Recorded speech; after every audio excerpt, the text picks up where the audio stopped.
오늘 드려진 제목이 모범적인 삶. 사람은 세상에 태어나서 한 생을 살아가는데 꼭 살아야 하는 모범, 표준이 있습니다. 그 이상 올라가도 안 되고 이하로 내려가도 안 되고 그 하나님이 정해 주신 기준대로 살아야, 그래야 그게 인간으로서 가장 아름다운 삶이죠. 하나님이 세상을 창조할 때도 그렇게 창조하셨는데 사람들이 그렇게 살질 않아서, 그래서 독생자 예수 그리스도가 세상에 오셨고, 그분이 세상에 오셔서 삶의 모범을 보여줬습니다. 사람이 사는 것은 이렇게 사는 거다. 그래서 너희는 내게 와서 나를 배워라. 그러면 힘을 얻으리라. 그렇게 말씀하셨습니다. 사람은 다른 사람에게서 뭘 받으려고 받을 때는 기분이 좋아요. 받는 거 싫어하는 사람이 있어요? 작든지 크든지 남에게 선물을 받으면 기분이 좋아요. 다 좋아합니다. 그런데 주려고 할 때는, 작든지 크든지 뭔가 주려고 할 때는 좀 생각해야 돼요. 그리고 계산해 봐야 돼요. 이거 주고 내게 돌아오는 게 뭔가. 그런 거 계산해 보고 주곤 합니다. 그래서 요한일서 3장 18절에 말과 혀로만 사랑하지 말고 행함과 진실함으로 하자. 이로써 우리가 진리에 속한 줄을 알고 또 우리 마음을 주 앞에서 굳세게 하리라. 내가 주는 삶을 살아갈 때 내가 그리스도에게 속한 줄을 다른 사람에게 보여주는 거죠. 좋은 일을 행할 때, 마음을 때, 생활 속에서 다른 사람에게 유익을 줄 때, 그때 옆에서 보는 사람이 저 사람 예수 믿는 사람 아니요? 우리의 삶을 보고 느끼고 깨닫게 해서, 그래서 그리스도의 삶을 다른 사람에게 보여주게 되는 겁니다. 진리는 예수 그리스도가 참 진리십니다. 마태복음 20장 28절에 인자가 온 것은 섬김을 받으려 함이 아니요 섬기고 희생하기 위해서 왔다. 예수님은 우리에게 섬기고 희생하는 삶을 보여주기 위해서 왔다라고 말씀하고 있습니다. 이게 말로는 쉬워도요, 주는 삶이 그렇게 어렵고 계산해야 되고 참 실천하기가 보통 어려운 게 아닙니다. 그런데 준다고 하는 것은 자기 자신으로부터의 해방입니다. 사람은 욕심이라고 하는 것, 이기심이라고 하는 것에 꽉 짜여 있어요. 그래서 여기서 벗어나질 못해요.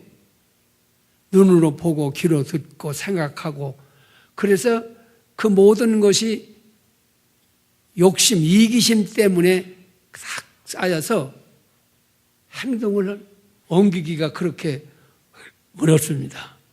그 이기심에서 해방돼야 돼요. 이기심에서 내가 탈출해야 돼요. 거기서 자유를 얻어야 되는 것입니다.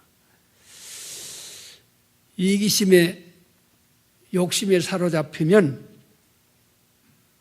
줄 수가 없습니다. 주어지질 않아요. 말로부터 행동에 이르기까지 아무것도 욕심에 사로잡히면 줄 수가 없습니다. 야고보서 1장 14절에 사람이 시험을 받는 것은 자기 욕심에 끌려 미혹됨이니 욕심이 잉태한 즉 죄를 낳고 죄가 장성한 즉 사망을 낳느니라. 형제들아, 속지 말라. 누구한테? 자기 자신에게 속지 말라. 이렇게 하는 것이 꼭 나를 위한 거다 생각해서 했는데 그게 욕심이고, 그 욕심에 끌려 그쪽으로 발을 돌려놓으면 결국은 내가 손해를 봐요. 유익이 와야 되는데 손해를 봐요. 온갖 좋은 행위, 완전한 선물, 이것은 하나님께로부터 위에서 내게 내려주시는 복입니다. 저분이 주시는 복을 받아야지 사람에게서 수단 방법 써서 머리 써서 그렇게 해서 뭐 얻으려고 하면 얻는 것 같고 성공한 것 같은데 결론은 손해를 봐요. 이게 문제입니다. 여러분 보시다시피 사람이 생김새가 좀 그렇죠? 괜찮아요? 그런데 나는 어려서부터 하나, 둘, 셋이라는 원칙 속에 나를 스스로 가뒀습니다. 절대로 4번은 안 넘어가요. 인간관계에서도 그렇고 모든 관계에서 하나, 둘, 셋이라는 숫자 속에 나를 넣습니다. 그 이상은 대화도 않고 만나지도 않고 관계를 딱 끊고 돌아서 버립니다. 그만큼 나 자신에게 엄격했어요. 바둑 좋아하시죠? 장기도 좋아하시고 바둑을 좀 배우려고 배워봤고 장기를 배워보려고 배워봤는데 그걸 보고 앉아있으면 뭡니까? 어떻게 상대방을 에워싸서 상대를 잡느냐가 장기를 두는 사람이나 바둑을 두는 사람이나 머리가 그쪽으로 자꾸 빠져요. 아, 이거 해서는 안 되겠다. 그래서 장기 배우는 것도 포기하고 바둑 배우는 것도 포기했습니다. 왜? 사람이 세상에 태어나서 눈만 뜨면 안 돼서 그거 들여다보고 상대방 에워싸고 약점을 타서 파고 들어가서 그를 넘어지게 하고 내 이익을 구하려고 하는 생각에 사로잡혀 살면 인생은 인생답게 살 수가 없겠구나. 그 나름대로 생각을 그렇게 했어요. 다른 사람은 어떻게 하는지 뭐 그거 상관없고요. 그렇게 해서 딱 끊고 오늘까지 바둑도 장기도 둘 줄을 모릅니다. 그거 쳐다도 안 봐요. 왜? 나는 다른 사람에게 유익을 줘야 되기 때문에. 다른 사람, 옆에 있는 사람에게 어떻게 유익을 줄까? 그렇게 좁게 살던 사람이요, 둔포라고 하는 곳에 왔더니 이웃집에 사는 지방유지가 있어요. 지방유지. 큰 소리 하는 지방유지가 있는데 그이가 첫 번에 왔다고 커피 한 잔 내려본다고 그래서 그 둔포라는데 그 종다방이라고 하는 2층 다방이 있어요. 지금도 있는지 없는지 가보질 않아서 몰라요. 근데 거기 갔더니 이 사람이 나를 앉혀놓고 목사, 그러고서 그 밑에는 생각해요. 그냥 목사 새끼 그러더라고요. 그냥 새끼가 아니라 그 위에 뭐가 있어요. 강아지 같은 거. 예. 그러니 커피가 거기 넘어가요? 처음 만나서 커피 한 잔 사놓고 마시지도 않았는데 목사 그러니 야, 여기는 보통 곳이 아니로구나. 그냥 현찮게 해서는 먹게 성공할 수 없겠구나. 목사가 이 지역사회에서 인심을 잃고 인정 못 받으면 교회 부흥은 안 됩니다. 아무리 발버둥 쳐도 목사가 개새끼가 됐는데 거기서 인정을 받을 수가 있어요? 그 말을 듣고 교회 나와서 설교 들을 사람이 누구예요? 이 어찌할꼬? 그래서 파고 들어갔습니다. 기관을 파고 들어갔어요. 기관을. 거기서 민방교육, 예비군 교육을 20년을 했어요. 혼자서 20년을 하기가 쉽질 않아요. 아주 기가 막히게 열심히 정성을 다해서 했어요. 기관에 파고 들어가서 기관의 모든 관계를 유지하고 또 검찰청 청소년, 경찰 청소년 선도위원 그렇게 해서 그 옆에 고등학교가 있는데 고등학교에서 문제가 생기면 해결할 방법이 없는데 그걸 파고 들어가서 학교 문제를 해결해주고 나중엔 위원장이 새마을 운동하는데 새마을 운동하는데 이 세면대가 필요한데 목사님 군에 들어가서 그것 좀 몇백 보고 뜯어 주시오. 위원장이 자기가 가서 집에 날더라고 그래야 군에 들어가면 일자천리를 줘. 인문 떨어지면 줘. 그래서 지역사회에서 저 목사는 옛날 그게 아니라 인정받는 목사라구나. 그래서 그 교회가 문이 열리고 부흥되고 큰 교회가 됐습니다. 목사가 인정받지 못하면 안 돼요. 주어야 돼요. 보복하려고요? 머리 써요? 수단 방법 써? 안 됩니다. 하나님이 주셔야 되는 겁니다. 나 자신을 포기하고 온전히 하나님 앞에 맡기고 하나님의 뜻을 기다릴 때 그분이 나와 동행하시며 내 손이 닿는 곳에 내 발길이 닿는 곳에 내 생각이 미치는 곳에 하나님은 함께 하시고 도우셔서 역사하시고 문을 열어주시는 줄로 믿습니다. 그래서 야고보서 1장 14절에 사람이 시험을 받는 것은 자기 욕심에 이끌려 내가 뭔가 해보려고 하면 안 돼요. 수단 방법 쓰면 안 돼요. 요령 쓰면 안 돼요. 저분이 하세요. 저분이 보시고 저분이 나와 함께 하시고 저분이 내 길을 열어주셔서 복 주시는 줄로 믿습니다. 모든 좋은 행위, 온전한 일, 선물 이거 다 어디서 와요?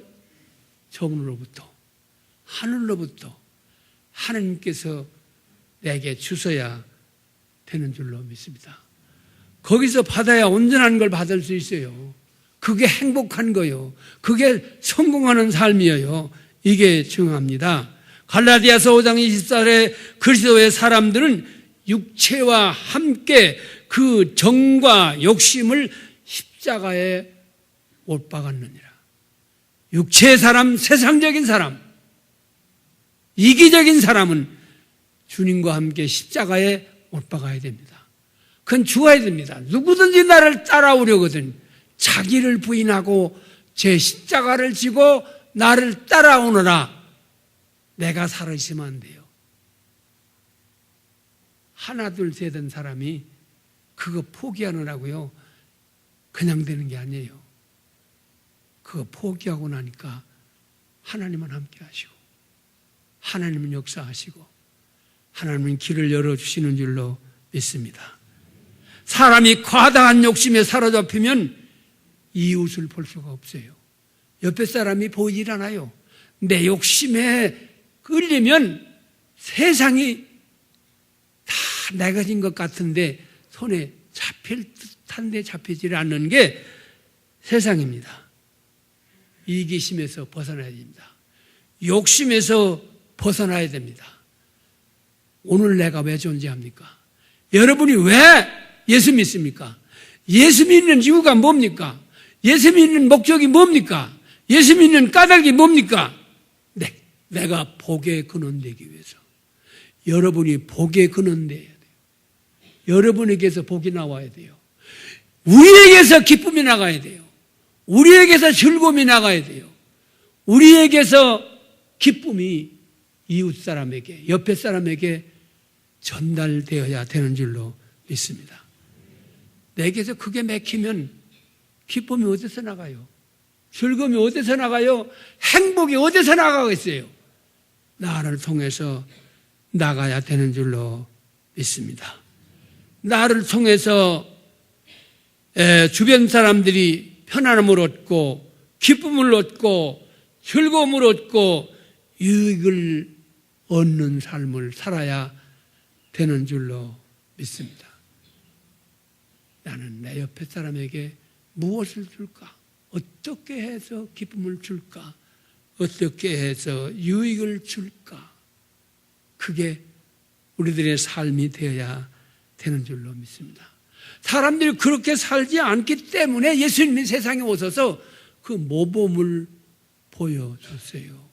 마지막 십자가에서 죽으시고 피 흘려 우리의 죄를 속죄하시기까지 그렇게 사신 줄로 믿습니다.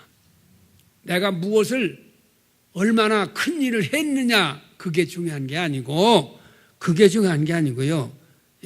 많은 일을 못해도 나와 관계된 사람, 나와 연결된 사람에게 도움을 주는 자, 유익을 주는 자, 기쁨을 주는 사람, 이게 우리들의 생활이 되어야 되는 줄로 믿습니다. 여러분, 오늘까지 살아온 삶을 돌이켜 보십시오. 나 때문에 손해본 사람 있습니까? 나 때문에 이웃 친구가 기분 상한 사람 있습니까?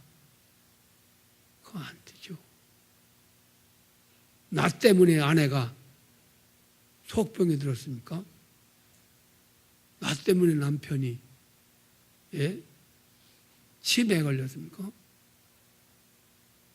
여기서 치매는 노인들에게만 오는 게 아니래요. 젊은 사람들인데. 왜? 나와 보이지 않는 선으로 연결된 사람에게 기쁨을 주고 평안을 주고 즐거움을 줘야 되는데 그걸 못 주니까 마음에 멍이 들어서 그래서 속병이 드는 거예요. 그렇게 하면 안 되는 거죠. 사람의 일생을 살아가는 동안 절대적으로 필요한 세 가지가 있는데 그 하나는 먹는 거죠. 뭘 먹을까? 두 번째는 마시는 겁니다. 물을 마셔야 돼요. 먹기만 하고 물을 안 마시면 살 수가 없어요. 물은 생명의 근원입니다. 마지막 세 번째는 쉬는 겁니다. 사람은 쉬어야 돼요. 쉬지 않고는 아무것도 할 수가 없습니다.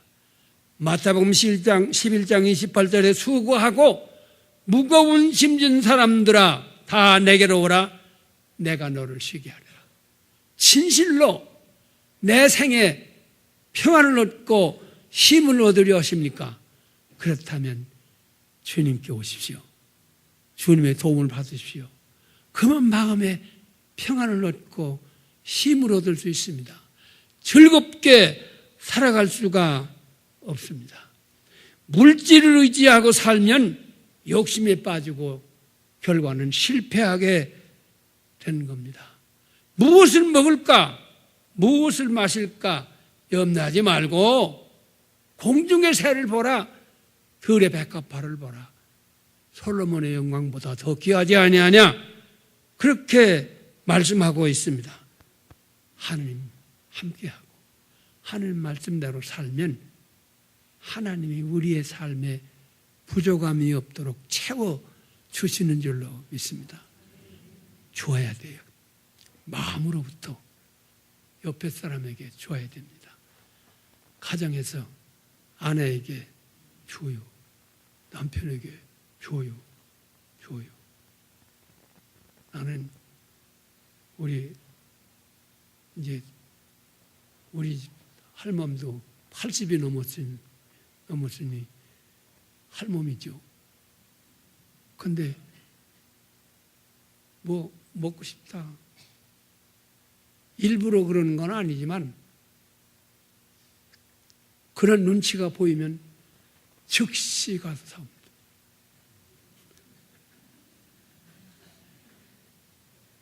이거 어떻게 알고 사왔냐고. 눈 보니까 먹고 싶은 거 같아서 사왔다. 왜? 기쁨을 주고 가정의 평화, 가정의 행복. 아무것도 아니죠. 별거 아닌데 삶은 여기서부터 복의 근원, 여기서부터 번져가는 겁니다.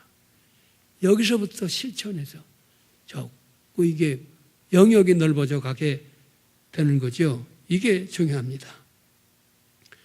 두 번째는 주는 것은 이웃과 나와의 결합입니다. 옆에 사람과 나와의 결합이에요. 주는 거 싫은 사람이 없어요. 주면 마음으로 가까워져요. 멀어졌던 사람도 욕하던 사람도 주면 가까워져요.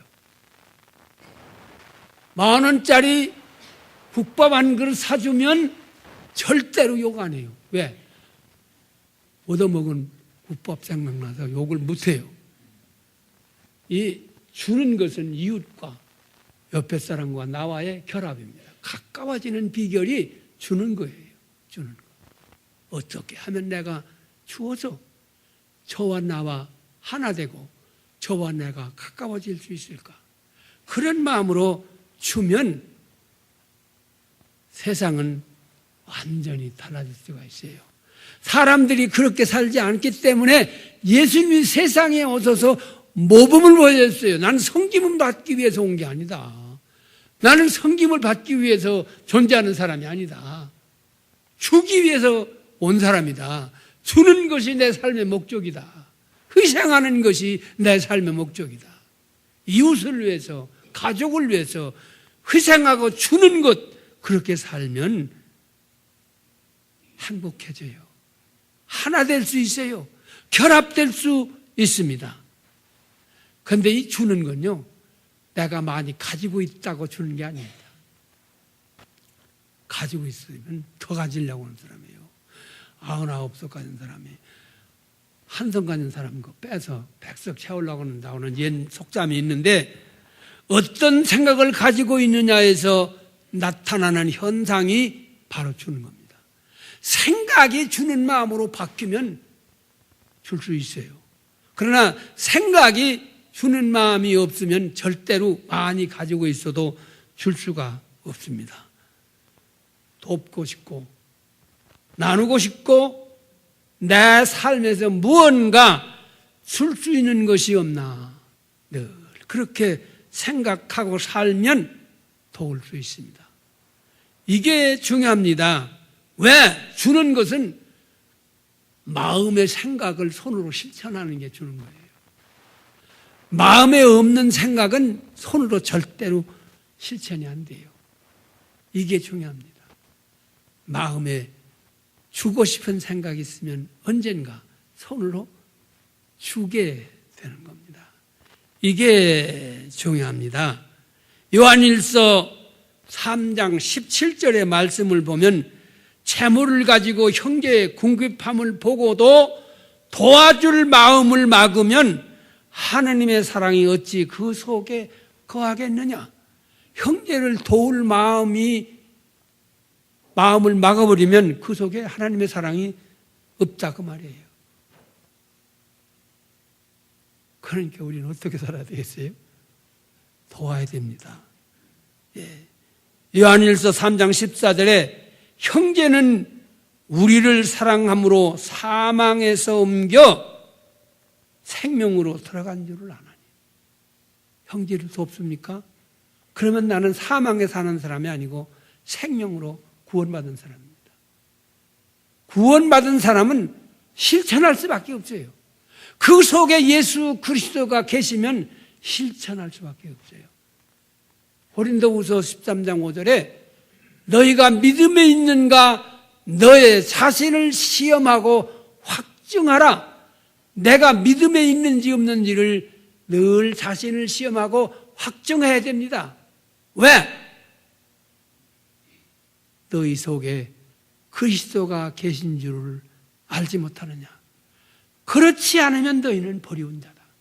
내 속에 그리스도가 안 계시면 버리운 자입니다. 늘 내가 믿음에 있는지를 생각해 봐야 됩니다. 지금 여러분의 자신을 살펴보세요. 내가 믿음에 있습니까? 여러분이 지금 믿음의 자리에 있습니까? 아니면 믿음을 떠난 자리에 있습니까? 이게 중요합니다. 이웃에게 주는 것은 예수님을 닮는 생활입니다. 예수님은 줬습니다.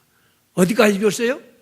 물과 피 한 방울 없이 다 흘려서 죄인을 위하여 주셨습니다. 예수님은 우리를 위해서 목숨을 버리셨습니다.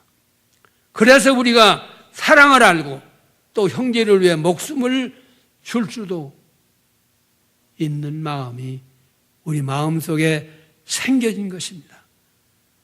이게 중요합니다. 정말 믿음이 있는가를 살펴봐야 됩니다. 이렇게 사는 것이 예수님의 하나님의 은혜에 대한 감사의 표현입니다. 정말 하나님의 은혜를 받았습니까? 고맙습니까? 감사합니까? 그렇다면 옆에 사람에게 실천하는 것이 바로 우리들의 생활이어야 되는 줄로 믿습니다. 이런 삶은 그리스도의 삶을 사는 것이고 인간의 삶의 근본이 바로 거기에 있기 때문에 그렇습니다.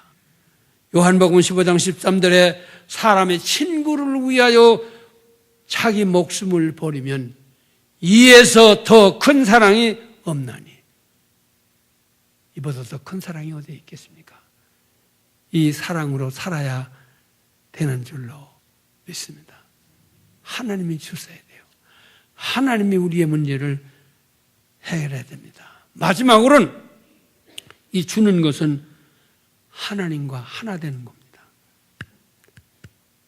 하나님은 우리를 위해서 독생자를 주셨으니 이렇게 주는 삶을 사는 것은 하나님과 나와의 결합입니다.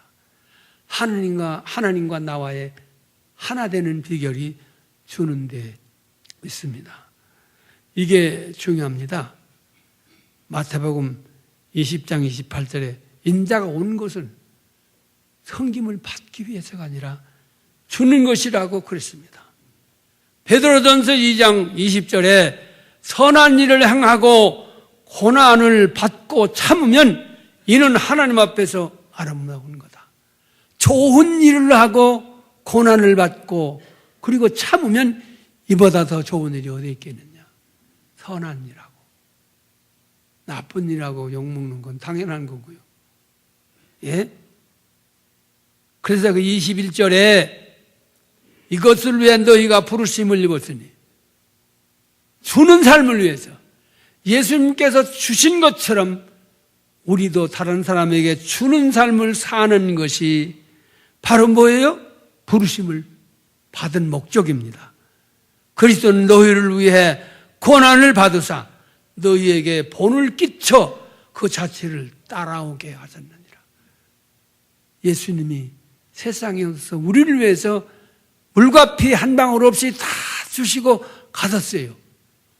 오늘 우리가 주는 삶을 사는 것은 그분의 삶을 본받는 예수님의 삶을 따라가는 생활입니다. 여러분, 예수님께서 십자가에서 죽고 실패하셨나요? 성공하셨나요? 대답이 없어. 예수님 십자가에서 못 박혀 죽으셨으니 실패자요, 성공자요. 우리가 쓰고 있는 연도의 기원이 어디서 나왔어요? 뭘로 근본했어요? 서기. 예수님의 출생을 기본으로 해서 2018년이에요. 세상에 유명한 사람 많지만 그 사람들의 삶을, 출생을 기원으로 한 사람이 없어요. 십자가에서 죽으셨지만, 희생하셨지만, 다 죽어가셨지만, 실패한 것 같지만, 인류의 역사의 기원은 그분 출생으로부터. 성공자요, 실패자요. 주는 것이 복이 있습니다. 주는 것이 복이 있습니다. 이게 줘야 돼요. 하나님의 형상대로 사람을 창조했어요. 근데 보니까 혼자요. 누구? 아담. 아담이 혼자 사는 것을 보니 안 좋아.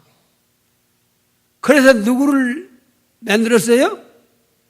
아담을 잠들게 하고 칼비를 뽑아서 여자를 창조했습니다. 그래서 그 여자를 뭐라고 했어요? 돕는 배필. 돕는 배필. 그래서 여기서요, 여자가 남자만 돕는 게 아닙니다. 남자도 여자를 돕는. 이 돕는 배필. 이 배필이란 말은 짝이란 말입니다. 짝. 짝이라고 하는 건 뭡니까? 짝은요, 한쪽 부분이 도출될 부분은 깎아내야 되고 낮은 부분은 메꿔야 짝이 돼요. 깎지도 않고 메꾸지도 않으면 짝이 될 수가 없습니다. 사람이 세상을 살아가는 데는 내 생각, 내 고집대로가 아니라 상대방을 위해서 내 성질을 죽여야 되고 내 고집을 죽여야 되고 내가 희생하기도 하고 양보하기도 하고.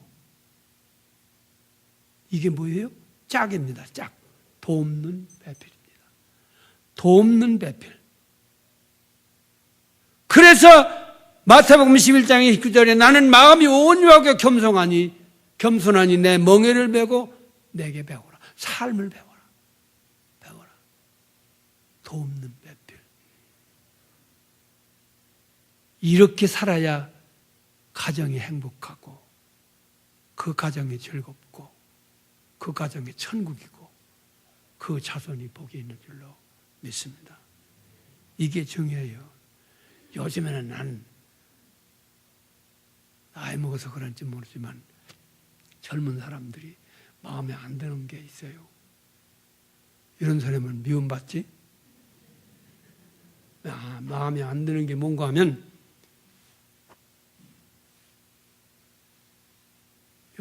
얼굴을 예쁘게 만들어서 가꾸려고 하는 노력은 하는데 보이지 않는 마음을 가꾸려는 노력이 없어요.